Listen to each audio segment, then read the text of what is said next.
नमस्कार, मी आहे संतोष शिंदे. माझ्या यूट्यूब चॅनल आपलं सगळ्यांचं स्वागत आहे. आज आहे श्रावणातील 3रा सोमवार. आज मी गेली होती पालीला. आताच मी आले. आता मी जाते घरी. आणि आज हे आमच्या शाळेमध्ये ज्या शिक्षिका शिकवत होत्या त्यांचा निरोप समारंभ, म्हणजे रिटायर झाल्या, तर त्यांचा आज आहे निरोप समारंभ. तर त्यांना आता जायचं शाळेमध्ये भेटायला आणि तिथूनच जाणार आहोत मी आणि मुग्धाबाईंनी गावच्या देवळामध्ये. तर आता मी घरी जाते, पटकन फ्रेश होते आणि नंतर मग त्या शाळेमध्ये जाईन. तर चला मग शाळेमध्ये जाते. आता चालेल. हे बघा पाकाडी पाठवून पाकाड्या दिसत आहेत की नाही काय कळत नाही, कारण हे बघा गवत आलं आहे आणि त्यामुळे पाकाड्या पण आहेत ना. आता मी चालते ते भुलभुलीच झाले आहेत आणि शाळेची मुलं पण इथून येतात. मला दिसणार पण नाहीत, पाठी पाकाड्या आहेत, हे बघ पुढे पण आहेत ना, पूर्ण घसरत आहेत.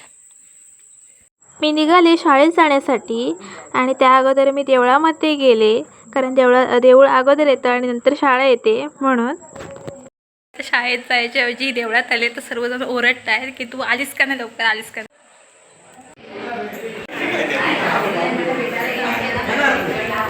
कार्यक्रम झाला आणि मी आत्ताच आले. आता बाईंना पूर्ण पायाभे नमस्कार केला. जेवा पोट बरं, कोणाला पाहिजे तर काय मागून घ्या. जेवण झाल्यावरती इकडे भांडी घासण्याचा कार्यक्रम चालू आहे. इकडे आमची मराठी शाळा आणि इकडे आमचं देऊळ. मध्ये समारंभ झाला, त्यामधील 2 शिक्षक मला शिकवायला होते मराठी शाळेमध्ये आणि 2 शिक्षक नवीन होते, तरी पण ते खूप चांगले होते आणि त्यांची शिकवण्याची पद्धत पण वेगळी होती आणि खूप मुलांना समजण्यासारखी होती. असे शिक्षक लाभणे म्हणजे शाळेला परत भेटणे म्हणजे पॉसिबल नाही त्याचं की तसेच शिक्षक मिळतील. शिक्षक चांगले शिकवणारे असले तर मुलं चांगली घडतात, नाहीतर लहानपणी जर शिक्षकांनी जर आपल्याला काय शिकवलं नसतं ना, तर मग पुढच्या शाळेत गेल्यावरती आपलं कळत नाही. जास्त करून इंग्लिश आणि गणित हाच विषय जास्त आपला टफ जातो. म्हणजे हायस्कूलला गेल्यावरती त्या शिक्षकासाठी तेव्हा जर मराठी शाळेमध्ये आपला पाया जर चांगला झाला असेल तर आपण बाहेरच्या म्हणजे हायस्कूलला कॉलेजला गेलो तर चांगल्या प्रकारे शिक्षण घेतलं जातं. जे आपण शिकतो ते समजतं, पण जास्तीत जास्त मोलाचा वाटा म्हणजे आपल्या मराठी शाळेतील शिक्षकांचा असतो.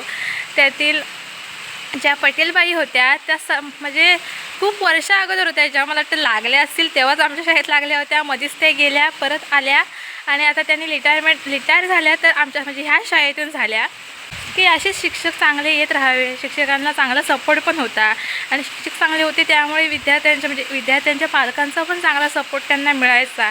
काही कार्यक्रम असले की सगळे कार्यक्रम ते शाळेमध्ये करून घ्यायचे आणि त्यामुळे सगळे पालकवर्ग पण एकजुटीने यायचे. तर तेच की आज शिक्षकांचा समारंभ झाला. नवीन शिक्षक आता नवीन शिक्षक येतील, ते आता इथं रुळतील, म्हणजे कसे शिकवतील काय हे त्यांच्यावरती आहे, किंवा त्यांना पालकांना विद्यार्थ्यांना कसं समजून घेतात असं. कारण एखादा नवीन शिक्षक त्यांच्यासाठी ही जागा पण वेगळी असते आणि जे पालक असतात किंवा विद्यार्थी असतात त्यांना अगोदरच्या शिक्षकांची सवय झालेली असते आणि त्यांना नवीन शिक्षक आलेले असतात, त्यांचा स्वभाव माहीत नसतो किंवा कसे असतात किंवा काय. तर आता तेच की कसं आता म्हणजे आम्ही काय मराठी शाळेत नाही आहोत, पण तरी पण आपली मराठी शाळा आहे म्हटल्यावर त्याच्यात सुधारणा चांगल्या प्रकारे झाली पाहिजे असं प्रत्येकालाच वाटतं. तसं आम्हाला पण वाटतं, कारण माझी पण हीच मराठी शाळा आहे. तर तेच की चांगल्या प्रकारे शिक्षक आणखीन लाभू देत, कारण आतापर्यंत चांगलेच लाभले. मी अगोदर बघितलं असेल की मी पालीला गेली होती, फ्रेश झाली, तयारी केली आणि परत शाळेमध्ये आले तोपर्यंत पूर्ण कार्यक्रम संपला. जेवायला सुरुवात झाली, पण आमचा आज उपवास म्हणून आम्ही काही खाऊ नाही शकत. तर खिचडी उपवासवाल्यांना आणि ज्या उपवास नव्हता त्यांना पुलाव भात असा होता. तर छान प्रकारे कार्यक्रम संपन्न झाला. आता आम्ही चाललो आमच्या गावच्या देवळामध्ये. मुग्धाबाईंनी आणि मी अशा दोघीजण जातो आहे. तर मी तयारी करून आली आणि ती शाळेतून डायरेक्ट तिकडे गेली, कारण जेवण करायला ती येते आणि सगळं झाल्याच्यानंतर ती घरात जाऊन आता ओटी आणणार आहे, कारण देवळात जाते म्हटल्यावर आपण नारळ वगैरे घेऊन जातो तशा प्रकारे. तर आता बघूया येते की काय करते. देवळात जाता आता आम्हाला मोराचं दर्शन झालं. दरवर्षी मला मोर दिसतोच आणि ह्या वर्षीही दिसला, कारण देवळात जाता दिसणं म्हणजे आपलं मोठं भाग्य म्हणायचं. आणि इथे पण मोर आहे, तुम्ही बघितला तर तुम्हाला कळेल, म्हणजे ज्याचे निरीक्षण करण्याची क्षमता चांगली असेल त्यालाच दिसेल तो.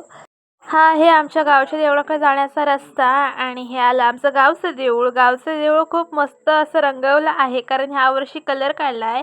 ह्या वेळेला मी भंडाऱ्याला नव्हती आली, तर मला देऊळ बघून खूप छान वाटलं. मन शांत असं आमचं देऊळ आहे, कारण खूप हिरवळ साईडून आहे आणि त्यामध्येच मधोमध देऊळ आहे म्हणून.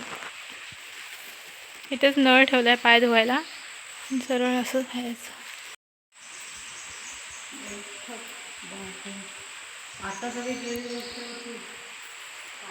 इकडे सतीमातेचं देऊळ आहे, मला तर पहिल्यांदाच समजलं.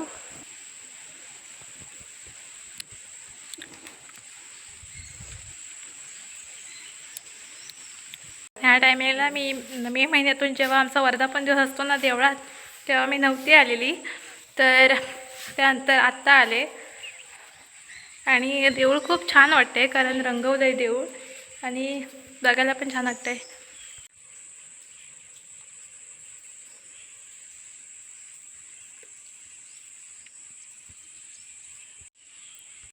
दरवर्षी तिसऱ्या सोमवारी आमच्या देवळामध्ये सप्ताह असतो, पण ह्या वर्षी एका वाडीतले म्हणजे आमच्या इकडे बेंद्रेवाडी आहे, तेथील एक आजी वारले.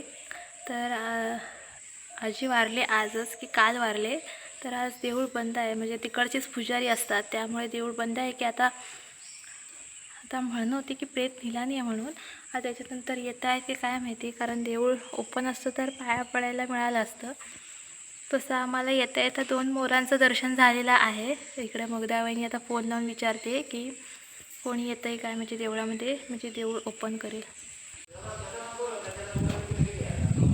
ही आहे आमच्या गावच्या देवळातील तुळस. मला खूप आवडते. मी दर टायमिंगला येत्या फोटो किंवा व्हिडिओ काढते. तुम्हाला कशी वाटली ही कमेंटमध्ये सांगा.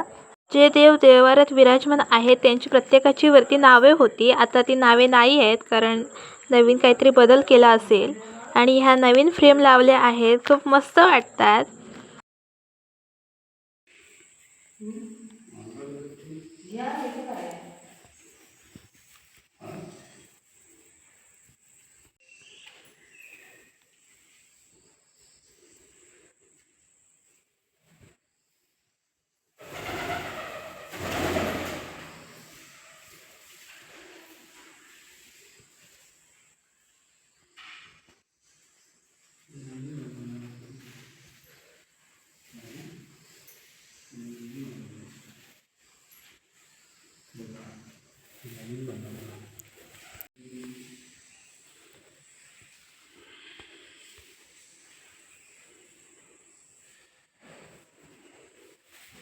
देव पण मस्त चमकत आहेत ना.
इथे नंदी आहे आणि नंदी समोरच आहे, शंकराच्या पिंडीच्या समोरच दिसेल दरवाजाच्या बाहेर. इथे आहे कासव आणि पहिल्यांदा कुत्रा असेल, तो भुंकला नसेल. आणि इकडे पण देऊळ आहे, तिकडे आम्ही पाया पडतो. आणि इकडे आमचं मोठं देऊळ आणि इकडे माहेर वशीन आहे खाली. नमस्कार झाला आणि आम्ही 5-10 मिनटं बसलो, कारण आम्ही चालत आलो होतो. तर थोडाफार पायांना विश्रांती. काय मग पूर्ण सुकलंय. गायमुखाकडे होता आणि गायमुखातले जे दूध जे अर्पण करतो ना शिवपिंडीवरती, ती पडते इथे आणि ती माझ्या पायावरती पडलं. आम्ही आलेलो तेव्हा देऊळ बंद होतं आणि नंतर मग ते येणार होते देवळात, कारण आज सोमवार आहे म्हटल्यावर ते येणारच. तर 3 वाजता ते आले आणि आम्ही तोपर्यंत बसून राहिलो आणि लगेच आम्हाला देऊळ ओपन मिळालं. तर हेच की देवाचं डायरेक्ट दर्शन झालं. आता आम्ही 5 मिनटं बसणार आणि लगेच निघणार आहोत. ही आमच्या गावातील सर्वात मोठी सुधारणा म्हणजे रस्त्याला मोठमोठे खड्डे पडलेत. बाहेरील नवीन माणूस यायला घाबरतो आमच्या गावामध्ये. संध्याकाळचं आईंचं भजन देवळामध्ये होतं, तर परत देवाचं दर्शन घेण्यात आलं. तर हा आहे आजचा नैवेद्य, म्हणजे आजचं जेवण. आज तिसरा सोमवार आहे आणि तिसऱ्या सोमवाराचा नैवेद्य. तर हाच होता श्रावणातील तिसऱ्या सोमवाराचा व्हिडिओ कसा वाटला हे नक्कीच कमेंटमध्ये सांगा. व्हिडिओ आवडल्यास व्हिडिओ लाईक करा, शेअर करा, चॅनलला सबस्क्राईब करायला विसरू नका. असेच व्हिडिओ बघत राहा.